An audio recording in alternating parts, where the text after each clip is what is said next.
All right. Shalom, shalom. First and foremost, I would like to give all praise and glory to YAHAWAH, BAHASHAM, YAHAWASHI, BAHASHAM, YAHAWAH. Double honors to the elders and the apostles, the great millstone taught us this truth. And salutations to the hopeful elect that's around the four corners of the globe. I'm the brother YAHAWAH from the GMS Chicago branch here in Chicago. Come back at you with another lesson. And Lord willing, I hope it be edifying. I'm just entitled this lesson, the day of the Lord is not going to be anything nice. A lot of these people think the day of the Lord is going to be, rainbows, kisses, and sunshines. How the people would describe it in the Christian church. But that's not going to be the case at all. The day of the Lord is darkness and not light. So this is the book of Amos 5:18. It says, "Woe unto you that desire the day of the Lord. To what end is it for you?" It says the day of the Lord is darkness and not light. Right. What end is it for you?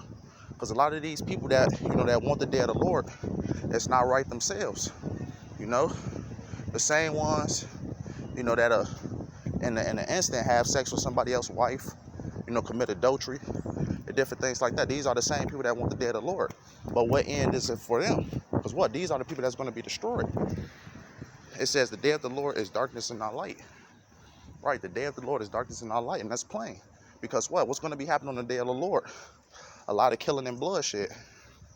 It says, if a man did free from a lion, and a bear met him, or went into the house, and laid his hand on the wall, and a serpent bit him. Right. You ain't going to be able to escape the things that's going to come. And it says, shall not the day of the Lord be darkness and not light, even very dark and no brightness in it? Man, it's going to be a gruesome day. YAHAWASHI is going to kill a lot of people.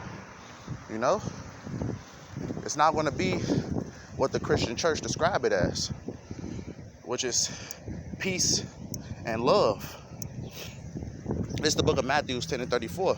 It says, "Think not that I come to send peace on earth. I came not to send peace, but a sword."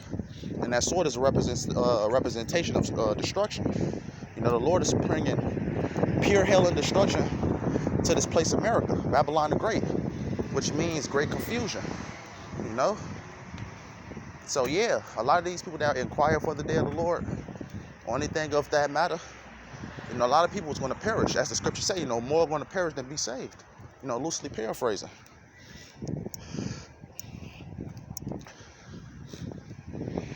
Yeah, it's going to be a dark time. The YAHAWASHI is going to be, more angry than he has ever been before. The prophets that you can read about, the Lord is bringing his four sword judgments. It says, it's the book of Job 1:15. It says, "Alas, for the day of the Lord, YAHAWASHI is at hand, and as a destruction from the Almighty shall it come." Right? That's plain. The day of the Lord is going to be a day like no other. Because they said, it's a scripture that basically talks about how the blood is going to be up to the horse's bridle. Loosely paraphrasing. A lot of blood is going to be spilled here in America. As the scriptures say, one end of the earth into the other. A lot of people is going to perish when YAHAWASHI ultimately makes a second return. It's not going to be anything nice. So lock your brothers, give me 1 second. But yeah, the day of the Lord is not going to be pretty.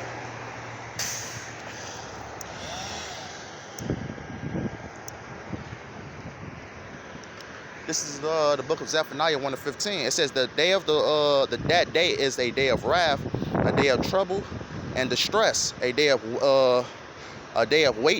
wasteness and desolation, a day of darkness and gloominess, a day of clouds and thick darkness. Yeah, it's going to be gruesome out here. It's going to be guts spilled out here, on the pavements of America, the soils of America, dead bodies laid out like dung,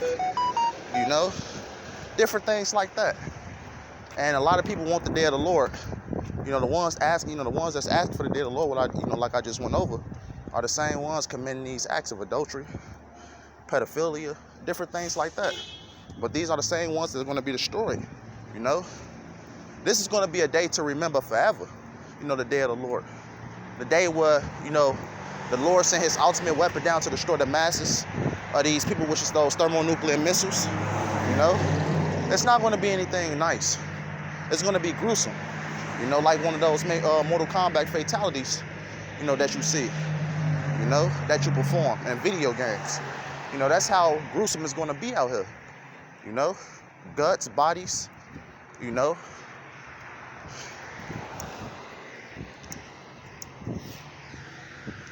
This is the book of Malachi 4:1. I'm going to close out with this one. It says, "For behold, the day cometh that shall burn as an oven, and now the proud, yea, and now that do wickedly shall be stubble, and the day that cometh shall burn them up, saith the Lord YAHAWASHI YAHAWASHI of hosts, that it shall leave them neither root nor branch." All right, this is the second death. One into the second death, which is those thermonuclear missiles, you know. And it's going to be used for the wicked. You know, the same ones that want the day of the Lord. You know how those Christians be saying, you know, I can't wait till the Lord come back. You know, not knowing that when the Lord comes back, that's when a lot of bodies, even more, is going to start dropping. You know, on a high degree, on a massive degree, you know. And all that do wickedly shall be stubble. And the day that cometh shall burn them up, saith the Lord YAHAWASHI YAHAWASHI of hosts, that it shall leave them neither root nor branch. Right, so the Lord is going to drop missiles upon this place, and it's not going to be anything remaining of America, which is Babylon the Great, you know. So I'm ending it off right there, just to basically end off by saying the day of the Lord is not going to be anything nice. So with that being said, I hope it was edifying, and by giving all praise, honor, and glory to YAHAWAH, BAHASHAM, YAHAWASHI, BAHASHAM, YAHAWAH. That honor to the elders and the apostles of Great Millstone taught us the truth. And once again, I hope this lesson was edifying. Until next time, YAHAWAH.